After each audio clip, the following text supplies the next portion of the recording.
जय हिंद दोस्तों। आज के लेक्चर में आप सभी का स्वागत है।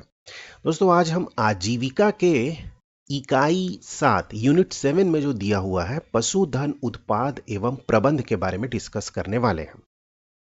अच्छा, आपने अगर प्रीवियस वीडियो देखा होगा तो हम पशुपालन में मुख्य रूप से पशुधन के बारे में पढ़ा था, उनके नस्लों के बारे में पढ़ा था, है ना। उनके रोगों के बारे में हमने एक जानकारी हासिल की थी। पशुधन उत्पाद में प्योरली हम उत्पाद के बारे में डिस्कस करेंगे और न केवल उसका उत्पाद के बारे में बल्कि उप उत्पाद के बारे में भी जानेंगे और इसकी रासायनिक संरचना के बारे में जानेंगे जो सीधे एग्जाम में पूछे जाते हैं। आपके पीवाईक्यू में सीधे केमिकल कंपोजिशन से क्वेश्चन पूछे गए हैं। तो ठीक है, तो चलिए आज के फिर लेक्चर की शुरुआत करते हैं और इसका पीडीएफ आपको हमारे telegram channel NIA study hub पर Hindi as well as English में भी उपलब्ध होगा। देखिए, पशुधन उत्पाद मुख्य रूप से क्या करता है, ग्रामीण परिवारों को आय के साधन तो उपलब्ध कराता ही है, साथ ही साथ रोजगार के अवसर भी उपलब्ध कराते हैं। और मुख्य रूप से कौन से उत्पाद होते हैं? दूध, अंडा, मांस, ऊन, चमड़े, परिवहन हेतु ऊर्जा, जैविक खाद, रसोई हेतु उपले आदि उपलब्ध होते हैं। तो ये तो बहुत ही इजी है, लेकिन इससे क्वेश्चन पूछे जाते हैं केमिकल कंपोजिशन से, तो इसे थोड़ा सा डिटेल में पढ़ना हमारे लिए ज़रूरी हो जाता है। तो चलिए एक नज़र हम पहले देखते हैं कि पशुधन में क्या क्या चीज़ें हमें प्राप्त होती है। पहला तो उत्पाद प्राप्त होता है और दूसरा उप उत्पाद प्राप्त होता है। उत्पाद में हमें देखें तो जग जाहिर है दोस्तों, एक तो मेन जो है दूध, फिर मीट मांस, फिर अंडा और फिर ऊन। ये मुख्य उत्पाद है जो हम कंज्यूम करते हैं, किससे? पशुधन से। चलिए ठीक है। अच्छा, अब दूध का हमें जो प्राप्त होता है वो किन से प्राप्त होता है? तो दूध मुख्यतः हम गाय से प्राप्त करते हैं, भैंस से, बकरी से, भेड़ से। ये तो आप सभी जानते हैं। सर वो बताइए जो एग्जाम में पूछा जाता है। बिल्कुल सही क्वेश्चन है। तो अब देखते हैं विभिन्न स्तनधारियों के दूध का औसत संगठन। अभी ऊपर में आपने देखा कि कहाँ कहाँ से हमें दूध की प्राप्ति होती है, वो स्तनधारियों के नाम हमने ये लिख दिए, गाय, भैंस, बकरी और भेड़। अच्छा, तो इनका अब अंतर क्या होता है इनके दूध में? तो सबसे पहले देखिए, हम इसको डिवाइड करते हैं पानी से, वसा, लैक्टोज, प्रोटीन और खनिज लवण। तो यहाँ आपको अब टेबल को पूरा याद करने की ज़रूरत नहीं है। इसमें यह पूछा जा सकता है कि निम्नलिखित स्तनधारियों के दूध में से किन में वसा की मात्रा ज़्यादा होती है। तो देख लीजिए किसमें वसा की मात्रा ज़्यादा है। भेड़ में वसा की मात्रा ज़्यादा है 7.9, है ना। ऐसे ही पूछ लिया जाएगा कि किसमें प्रोटीन की मात्रा ज़्यादा होती है। तो प्रोटीन की मात्रा किसमें ज़्यादा होती है? भाई भेड़ में ही ज़्यादा होती है। अब वैसे ही खनिज लवण में, है ना। तो इसे क्या करना है, आपको कंपैरिजन के हिसाब से पढ़ना है कि किस में ज़्यादा है और किस में निम्नतम है, क्योंकि ऐसा आपके पीवाईक्यू में क्वेश्चन पूछा गया है 2017 वाले एग्ज़ाम में। तो ये आपके लिए वेरी वेरी इंपॉर्टेंट होने वाला है ये टेबल, है ना। तो देखिए इसमें पांच भागों में डिवाइड है। एक पानी हो गया, वसा, लैक्टोज, प्रोटीन और खनिज लवण, जिसमें से वसा के पूछे जाने की संभावना ज़्यादा बनती है क्योंकि मुख्य रूप से इसमें वसा की प्राप्ति हमें होती है ना। तो इसे आप एक बार अधिक और एक बार कम के हिसाब से इसको आपको पढ़ना है। ठीक है, ये तो आप जो मुख्य सोर्स है उसका हमने देख लिया। एक देखते हैं जो सर्वाधिक हमें दूध की प्राप्ति होती है ग्रामीण स्तर पर, वो है गाय के दूध। तो गाय के दूध में कौन कौन से घटक होते हैं ये हमें जानना जरूरी हो जाता है। देखिए, पानी की मात्रा होती है 87.20%, फिर उसके वसा की मात्रा 4.2%, फिर लैक्टोज होता है, ये तो प्रमुख घटक है दूध का, 4.5%, प्रोटीन 3.5% और खनिज लवण 0.07%, है ना। तो इस प्रकार से हमने देख लिया ये घटक है दोस्तों, है ना। ये एग्जाम में ये भी पूछा जा सकता है कि गाय के दूध के घटक में मुख्य रूप से क्या उपस्थित नहीं है। तो ये घटक आप याद कर लेंगे तो आपको जानने में एग्जाम में से ऑप्शन में आप चूज कर सकते हैं कि क्या उपस्थित नहीं है, क्योंकि ये पांचों चीजें तो गाय के दूध में उपस्थित होती हैं। ठीक है, अब देखते हैं कि गाय के दूध का पीएच मान जो प्योर जो होता है, प्योर जिसमें पानी नहीं मिलाया जाता, उसका मान क्या होता है 6.5 टू 6.7, है ना। यह देखने में प्रायः सफ़ेद, मान लीजिए विशेषता पूछा जाए, स्वाद में मीठा होता है, आप सभी जानते हैं। अम्लता में इसमें काफ़ी लो परसेंटेज ऑफ अम्लता है, क्योंकि लैक्टिक एसिड इसमें होता है ना, उसके हिसाब से।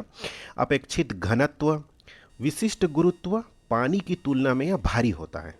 वो जाहिर सी बात है, इसको भारी तो होता ही होगा ये, क्योंकि, है ना। फिर ये पूछा जा सकता है कि दूध का क्वथनांक स्टेटमेंट में कितना है, तो जल से जो ज़्यादा ही होगा, है ना। इसमें हमने लिख दिया दूध का हिमांक किसमें वो जमता है ना। तो जैसे जल से इसका क्या है, कम है, 0.54 डिग्री सेल्सियस में ये जम जाता है। दूध की स्यानता ये होती है जल से ज़्यादा होती है। तो ये कुछ फैक्ट हैं, इसे आपको याद रखना है। अच्छा, अब एक कॉमन सेंस वाला क्वेश्चन है कि दूध से हम क्या प्राप्त करते हैं, घी बनाते हैं और मुख्य रूप से दही बनाते हैं, पनीर बनाते हैं, खोआ बनाते हैं, मेवा बनाते हैं, अलग अलग प्रोडक्ट बनाते हैं। लेकिन ग्रामीण स्तर पर जो बनाया जाता है मुख्य रूप से घी बनाया जाता है और दही बनाते हैं। तो मान लीजिए आपसे एग्जाम में पूछा जाए कि गाय के दूध के घी की रासायनिक संरचना में क्या सबसे ज़्यादा होता है, क्या सबसे कम होता है। तो हमने इसको डिफ्रेंशिएट कर लिया है, गाय के दूध का घी और भैंस के दूध का घी। अब ये संगठन को थोड़ा सा पढ़ लीजिए कि वसा की मात्रा कितनी होती है, तो लगभग दोनों में बराबर होती है। तो ये पूछा जाएगा कि घी की रासायनिक संरचना में किसकी मात्रा सर्वाधिक होती है। लिख देगा उसमें कैरोटीन, विटामिन ए, कोलेस्ट्रॉल, है ना, टोकोफेरॉल या मुक्त फैटी एसिड। और तो कौन सबसे ज़्यादा होता है, तो ऑब्वियस सी बात है वसा की मात्रा इसमें ज़्यादा होती है। जब दूध में वसा की मात्रा ज़्यादा थी, है ना, तो इसमें भी तो वसा की मात्रा होगी ना दोस्तों। तो उसी हिसाब से आपको इसके परसेंटेज को याद नहीं रखना, बस ये देखना है कि घी की रासायनिक संरचना में किसकी मात्रा सबसे ज़्यादा है और किसकी मात्रा सबसे कम है। तो सर्वाधिक मात्रा में क्यों है, 99.5% कौन है, वसा ही है घी में, है ना। तो इसको आपको याद रखना है। मान लीजिए कि नमी दे दिया तो नमी की मात्रा तो बहुत ही कम है, कैरोटीन की मात्रा दे दिया तो उसकी भी मात्रा भी बहुत कम है, विटामिन ए, अच्छा ये भी पूछा जा सकता है कि भाई इसमें कौन से विटामिन मिलते हैं। तो उस हिसाब से आप देखिए कि विटामिन ए इसमें एक मेजर कंटेंट है, तो ये आपको भी याद रखना है। कोलेस्ट्रॉल, ये पूछा जा सकता है कि गाय के दूध और भैंस के दूध में से कोलेस्ट्रॉल की मात्रा किस में ज़्यादा होती है। तो सिंपल सी बात है, देखिए गाय के दूध में थोड़ी सी ज़्यादा है, ठीक है। तो इसको कंपैरिजन के हिसाब से आपको पढ़ना है। फिर आता है अब दही की रासायनिक संरचना। देखिए इस टेबल को आपको याद नहीं रखना है, बस इसके थीम को समझिए कि किसकी मात्रा ज़्यादा है ना। जैसे हमने देखा दूध में ऑटोमेटिक वसा थी, तो भाई दही जब हम बनाते तो उसमें भी तो वसा आ जाएगी ना।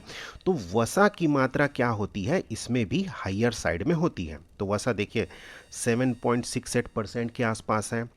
प्रोटीन की मात्रा थोड़ी कम है। तो इसी चार चीज़ों को दे दिया जाएगा और इसमें कहा जाएगा कि दही में किसकी मात्रा सर्वाधिक होती है। तो भाई सीधी सी बात है, वसा की मात्रा सर्वाधिक होगी, है ना। बाकी चीज़ों का मान इसमें क्या होता है, ऑटोमेटिक कम हो जाता है, ठीक है। तो इस हिसाब से आपको इसके थीम को, इसके सेंस को समझते हुए पढ़ना है। ये डेटा रटने की ज़रूरत आपको नहीं है। बस ये देखिए वसा ज़्यादा है प्रोटीन से, लेक्टोज से वसा ज़्यादा है, तो इस हिसाब से आपसे पूछा जाएगा। चलिए ठीक है, ये हमने देख लिया दूध के पार्ट को। अब मांस के पार्ट को देखते हैं। मीट वाले में कहाँ कहाँ से प्राप्त होता है, तो भाई जनरल सी बात है कि पोल्ट्री से प्राप्त होगा, मछली से प्राप्त होता है और सूअर, बकरे, बहुत चीज़ों से प्राप्त होता है। अब इसमें हमें देखना है कि पोल्ट्री मांस के घटक, मान लीजिए मीट दे दिया जाए और ये पूछ लिया जाए आपसे एग्जाम में कि मीट में, मांस में मुख्य रूप से किस की प्रतिशत ज़्यादा होती है? कौन सा घटक सबसे सर्वाधिक होता है? तो देखिए, पानी सर्वाधिक है ना, 73.3% है। फिर प्रोटीन है, उसके बाद एन देन वसा है, फिर राख आ जाएगा 1.1, फिर कैल्शियम और फास्फोरस तो बहुत कम मात्रा में उपलब्ध है। तो इस हिसाब से ये जर्नल क्वेश्चन नहीं पूछे जाएंगे आपसे ना, इसके घटक के बारे में पूछे जाने की संभावना बढ़ती है। भाई कौन कौन मांस देता है, किससे प्राप्त होता है, ये तो बच्चा बच्चा जानता है। मेन है वो आपको फंसाएगा इसके केमिकल कंपोजिशन में, क्योंकि इतना डिटेल में वो सोचते हैं कि बच्चे इतना डिटेल में नहीं पढ़ते होंगे, लेकिन आप तो इतने डिटेल से पढ़ ही रहे हैं, तो आपसे कुछ छुपेगा तो बिल्कुल नहीं। ठीक है, अब अंडा में आते हैं। अंडा में क्या है, एग कहाँ से मिलता है? पोल्ट्री से मिलता है, और मुख्य रूप से पक्षियों से प्राप्त होते हैं। चलिए, अब आपसे पूछ लिया जाए कि अंडे के भाग में सर्वाधिक प्रतिशत किसका होता है ना?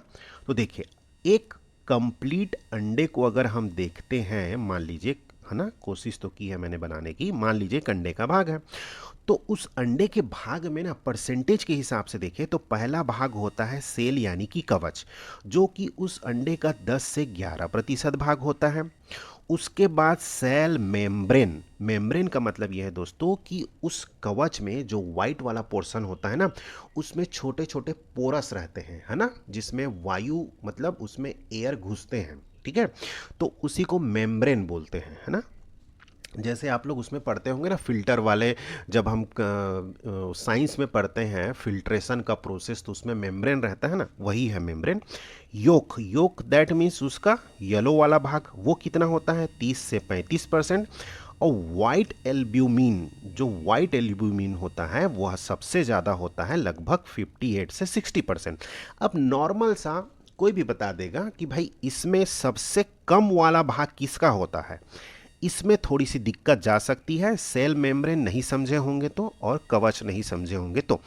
अब आपने इसके पूरे भाग को ही पढ़ लिया, तो अब आपके लिए क्वेश्चन बहुत इजी हो जाता है कि वाइट एल्ब्यूमिन का भाग सर्वाधिक होता है। चलिए, हमने इसके भाग के बारे में देखा, अब हम समझते हैं कि इसके जो भी अंदर में अवेलेबल है कंटेंट, उसकी रासायनिक संरचना क्या होती होगी। तो देखिए, इसमें अवयव है जल, प्रोटीन, वसा, कार्बोहाइड्रेट और खनिज। बहुत सारे जो जिम में जाते हैं उनको तो ऐसा रहता है कि भाई हमें प्रोटीन चाहिए, प्रोटीन चाहिए, तो अंडे खाओ, अंडे खाओ। अच्छा, तो क्या प्रोटीन में अंडे में सबसे ज़्यादा प्रोटीन ही रहता है क्या? तो देखिए, आज आपका पूरा कॉन्सेप्ट ही क्लियर हो जाएगा। जल की मात्रा सर्वाधिक होती है 66%। एक अंडे में प्रोटीन की मात्रा होती है 12.5%। फिर वसा भी हमें मिलता है 10%। फिर कार्बोहाइड्रेट मिलता है 0.5% और खनिज मिलता है 11%। तो देखिए, अंडे की रासायनिक संरचना में से क्वेश्चन सेम बनाया जा सकता है कि किसकी मात्रा सर्वाधिक होती है प्रतिशत के भाग की दृष्टि से देखें तो सीधा सा है, जल को हटा देगा, प्रोटीन।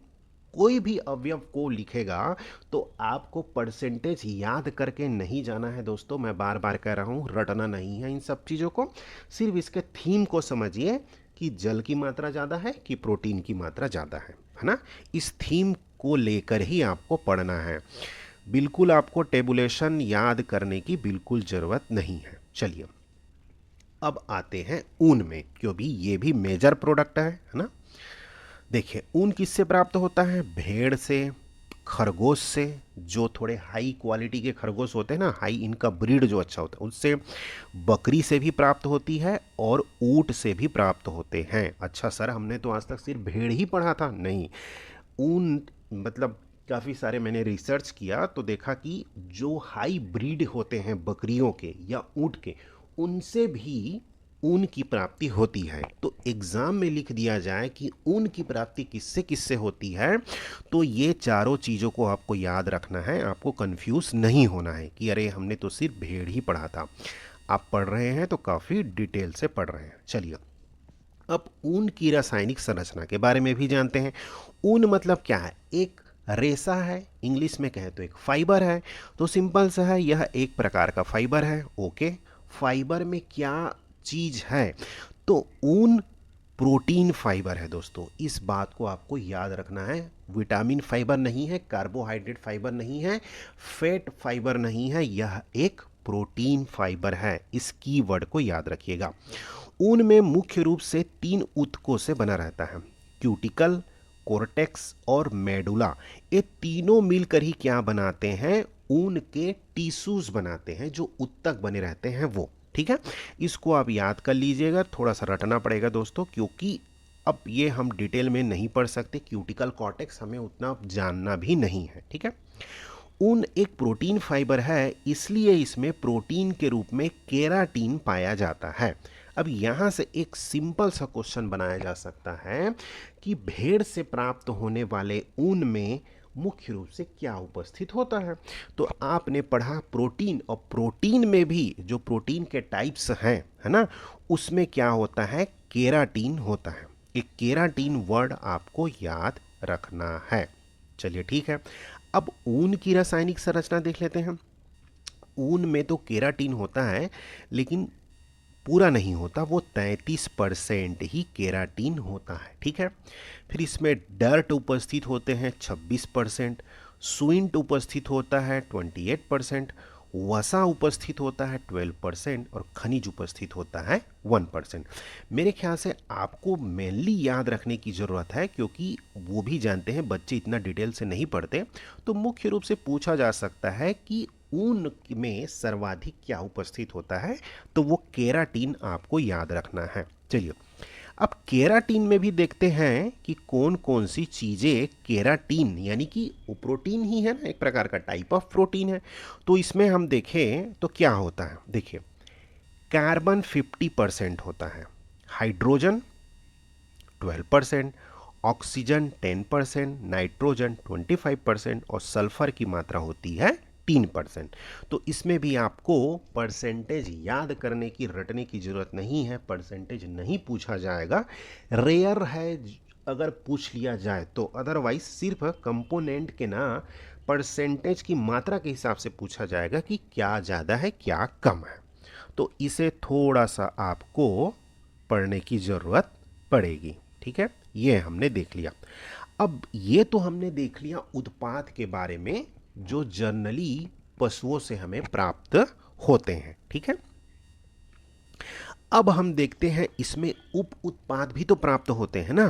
तो उप उत्पाद क्या क्या प्राप्त होते हैं, तो देखिए, पशुओं से एक तो हमें खाल मिलता है, दूसरा हड्डियां मिलती है, तीसरा उनके खुर और सींग भी मिलते हैं, और चौथा पैरों से भी जब वो खत्म हो जाते हैं मरने के बाद, ये सब उप उत्पाद होते हैं। ठीक है, देखिए, अब खाल से क्या क्या बनते हैं। खाल से भाई चमड़े के जूते, जाहिर सी बात है, दस्ताने, बेल्ट, बैग और पर्स, जो हमेशा हम यूज़ करते हैं। हड्डियों से क्या बनते हैं, बटन, छुरी, क्रॉकरी आइटम, हैंडल, कैल्शियम से संबंधित दवाएं भी बनती हैं। देखिए, मरने के बाद भी गाय हमारे लिए, कि जो लाइफ स्टॉक है, पशुधन है, वो कितने ज़्यादा इम्पॉर्टेंट है, मरने के बाद भी हम इसका उपयोग करते हैं। खुर और सींग से, इनसे भी सजावट के सामान तो हम देखते ही हैं, लेकिन औषधियाँ भी बनती है दोस्तों। इन चीज़ों को आपको याद रखना है। इनके पैरों से नीट फुट ऑयल, ये मतलब ऑयल बनाए जाते हैं इनके पैरों से। चलिए ठीक है, एक बार इसे आपको सरसरी तौर पर थोड़ा सा इसे देखना है। अब आते हैं जो गोबर तथा मूत्र में पाए जाने वाले तत्व। देखिए, ये भी तो गोबर से क्या करते हैं भाई, उपले बनाते हैं, वो भी तो एक प्रकार का उप उत्पाद ही है ना। मूत्र बनाते हैं, आजकल जो आप देखते होंगे पतंजलि के या दूसरे हर्बल प्रोडक्ट आते हैं, वो सीधे सीधे क्या करते हैं, गौमूत्र बेच रहे हैं। देखिए, वो भी एक कितना बड़ा प्रोडक्ट है ना। अमेज़ॉन में, फ्लिपकार्ट में कंडे बिकते हैं, गोबर के उपले बिकते हैं, वो भी एक हिसाब से देखिए डिजिटलाइजेशन हो गया गोबर के, है ना। तो वो क्या है, वो भी एक प्रकार का प्रोडक्ट है। आप देखिए अमेज़ॉन या किसी में भी सर्च मार के आपको कंडे मिल जाएंगे, कहीं भी अब ढूंढने की ज़रूरत नहीं है। तो इसका भी एक हिसाब से मार्केट में ये भी एक प्रकार का बहुत बड़ा प्रोडक्ट बन चुका है ना। अच्छा, आपने सुना होगा गोबर से और मूत्र से, है ना, हम क्या करते हैं, खाद बनाते हैं, उनसे गैस भी बनाया जाता है, बायोगैस। तो ऐसी क्या चीज़ें उपस्थित होती है गोबर में और मूत्र में कि हम उसका खाद और बायोगैस बनाने में उपयोग करते हैं? तो चलिए, ये भी आज आपका कॉन्सेप्ट इसमें भी क्लियर हो जाएगा। तो दो चीज़ें हम पकड़ के चलते हैं, गोबर और मूत्र। तो देखते हैं क्या क्या चीज़ें हैं। देखिए, इसमें पानी है, कैल्शियम है, नाइट्रोजन है, फास्फोरस है और पोटास है। अच्छा, इसमें थोड़ा सा आप इसमें जब सरसरी तौर पर इसे देखेंगे तो ये तीन चीज़ें हैं, नाइट्रोजन, फास्फोरस और पोटास। क्या ये पौधों के लिए मेजर न्यूट्रिएंट्स नहीं है? बिल्कुल है। दैट्स वाई कि गोबर और मल मूत्र का उपयोग हम क्या बनाते हैं, खाद बनाते हैं। और खाद बनाते हैं तो यही चीज़ें ऑटोमेटिक खाद में क्या होती है, अवेलेबल हो जाती है। और जब हम इसको उपयोग करते हैं खाद के रूप में, और यही तीन चीज़ें पौधों के लिए मेजर न्यूट्रिएंट्स हैं, मतलब प्रमुख क्या है, पोषक तत्व है। अब इसका आप लिंक कर पा रहे हैं, मैं समझा रहा हूँ तो, है ना? इसीलिए नहीं तो कुत्ते के कुत्ते का गोबर तो यूज़ नहीं करते हैं ना, और दूसरे का यूज़ तो नहीं करते। गोबर गाय और भैंस का ही क्यों करते हैं? क्योंकि इनमें मुख्य रूप से नाइट्रोजन, फास्फोरस और पोटास की मात्रा होती है दोस्तों। दैट्स वाई इससे हम बायोगैस और जो भी मैन्युअर बनाते हैं, खाद बनाते हैं। इसमें से आपके क्वेश्चन पूछे जाने की संभावना बढ़ जाती है, क्योंकि ग्रामीण क्षेत्रों में हम इससे खाद तो बनाते ही हैं, है ना? तो देखिए, गाय के गोबर और भैंस के गोबर का हम कंपैरिजन करें तो पानी की मात्रा किस में ज़्यादा है, गाय में। कैल्शियम की मात्रा किस में ज़्यादा है, भैंस के गोबर में। नाइट्रोजन की मात्रा किस में ज़्यादा है, गाय के गोबर में। फास्फोरस की मात्रा दोनों में बराबर है। पोटास की मात्रा गाय के गोबर में। तो ये हम देखें कि गाय के गोबर में किसकी मात्रा ज़्यादा है, तो एक हिसाब से देखें तो पानी की सर्वाधिक मात्रा है। और कैल्शियम, नाइट्रोजन, फास्फोरस और पोटास की दृष्टि से देखें तो इसमें नाइट्रोजन और पोटास दोनों की मात्रा समान है। ये तो हमने देख लिया गोबर के पॉइंट ऑफ व्यू से। अब इसके यूरिन मतलब मूत्र के पॉइंट ऑफ व्यू से हम देखें तो चलिए देखते हैं।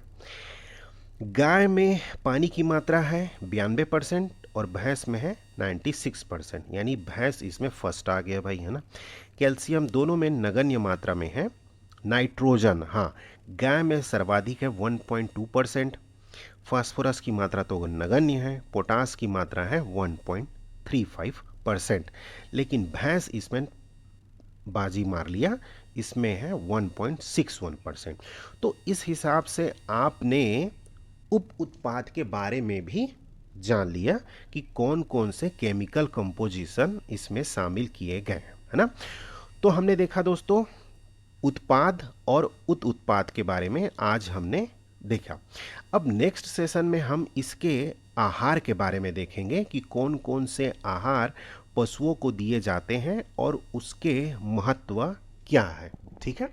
और फिर छत्तीसगढ़ के कॉन्टेक्स्ट में हम कुछ डेटा को भी देखेंगे। तो 2019 में जो पशु संगणना हुई थी उसके हिसाब से हम नेक्स्ट स्लाइड में, नेक्स्ट वीडियो में इसे देखेंगे। चलिए, तो आज के लिए ही बस इतना ही। नेक्स्ट सेशन में मिलते हैं, तब तक के लिए अपना बहुत ख्याल रखिएगा। जय हिंद,